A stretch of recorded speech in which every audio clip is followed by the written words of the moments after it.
World News. Today's issue that we will be discussing is Japan Imperialism. During World War I, many areas of Japan's land was taken over by larger countries. After the war, they were determined to regain some of their lost territories. Japan changed to an imperialistic power due to the changes they were facing.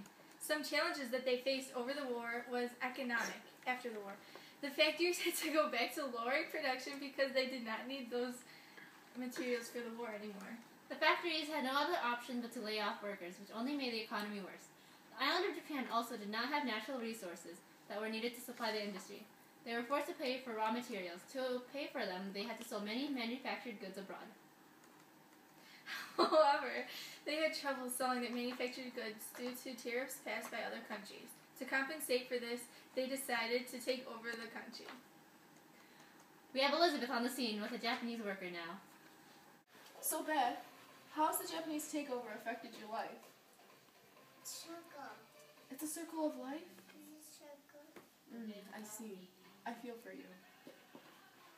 Do you want the Japanese to leave your home country and give you back your rice? Circle to here, circle, circle. The circle of life is everywhere. Circle right here. So they want you to go back to your homeland so the circle can continue? This is a very metaphorical child. Tell again. Here in Japan with Japanese factory worker Pon, no relation to pain. So you were recently laid off. How do you feel? はい、私が本当用意じゃないですよ。 Oh, I'm sorry. Do you know why you were laid off? いいえ、わかりませんでした。でも私の心が本当用意じゃないのよ。 Oh, wow. Do you expect it will be tough to get a new job? はい、本当はすごいことですよ。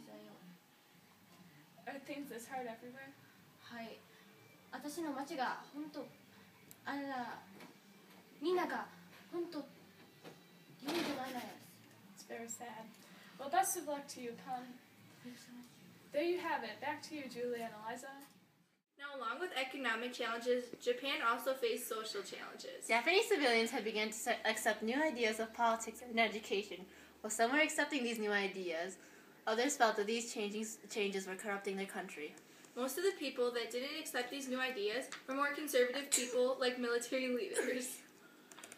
In 1927, the economy of Japan collapsed shortly after the Great Depression. Many people had begun to lose hope in their government. The people of Japan began to look to military leaders for more leadership during the crisis. Military officers envisioned a united Japan, or a society that was devoted to the emperor and the glory of the nation ruled by the military leadership. Liz Evans here, reporting live with Russian woman Natalia Bolship. That's ship with a P. Lately, the world has noticed that Russia has been prohibiting Japan from expanding into China. Why do you guys want all of this land? Because we do what we want. Okay, so are there any specific reasons why you guys would want this land? Well, I guess bigger Mother Russia. Because the bigger the better, if you catch my drift. Well, on that note, do you guys think that this little standoff could start a war? No. Well, Russia has been taking over the Landog Peninsula, has been building the Chinese Eastern Railway in Manchuria. Also, Russian military is present in Korea. Do you think all of this land is truly necessary for Russia's success? No habla español. I joke. It is because Mother Russia, because the bigger the better, if you catch my drift. Thank you for restating that for us. Because it is true. Thank you, Natalia Bolship, for your time. No problem. Now back to the studio with Eliza and Julia. As Japan was breaking away from the Western powers, they grew closer to Germany. In 1936, the two nations signed an agreement known as the Anti-Comintern Pact. Japan and Germany agreed to work together to oppose the spread of communism. Each nation agreed to aid the other if the other was attacked by the Soviet Union. A year later, Italy joined. Conflict between China and Japan was still existent since the Manchurian incident. It had grown worse when Japan became increasingly more aggressive and seized more land in eastern China. Some Japanese feared that the communist power of China and Kuomintang nationalists would join forces and turn on Japan with the help of the Soviet Union. With tensions rising, many of the violent incidents had happened in the summer of 1937 between Chinese troops and Japanese forces stationed in China. It led to open warfare between the two countries. This conflict became known as the Second Sino-Japanese War. The Battle of Nanjing, also known as Nanking, turned into a terrible disaster of Japanese troops murdering civilians and soldiers. At least 100,000 Chinese were killed. The world reacted in horror. To Jackie, with an interview with Ping. Occupied Manchuria with Farmer Payne. You can call her the umbrella if you go. No, free water. Free water. God gave us free water, you get the free water. Okay. So tell me, Payne, has things been different with the recent Japanese presence? Yes, very different. How so? Well, we are now called Manchuku, and the government controls us with the Japanese religion. What sort of political changes have there been? We are now being ruled with the, puppet government. What does that mean? It means that the Japanese government appointed the government that they wanted. You mentioned before that they're working for raw materials. What sort of materials are they interested in? They like the coal and the iron, and they like the rice. They took all our rice.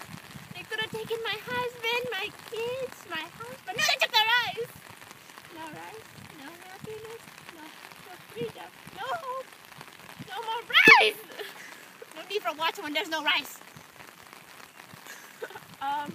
I'm very sorry to hear that, Payne. Okay, back to you, Julie and Liz. Since the civilians had already sort of looked to the military leaders for help, the military officials began to seek more power in Japan's civilian government.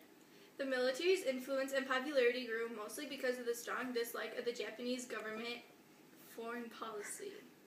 To add on the civilians' dislike of the civilian government, after World War I, the government signed treaties with the West restricting the size of Japanese Navy.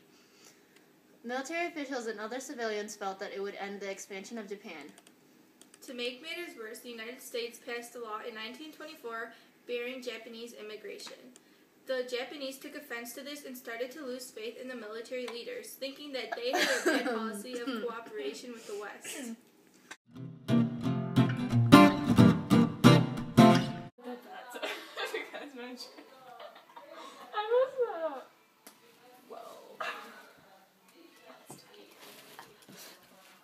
Prohibiting Japan from expanding to China. Why do you? You want to go? You want to go?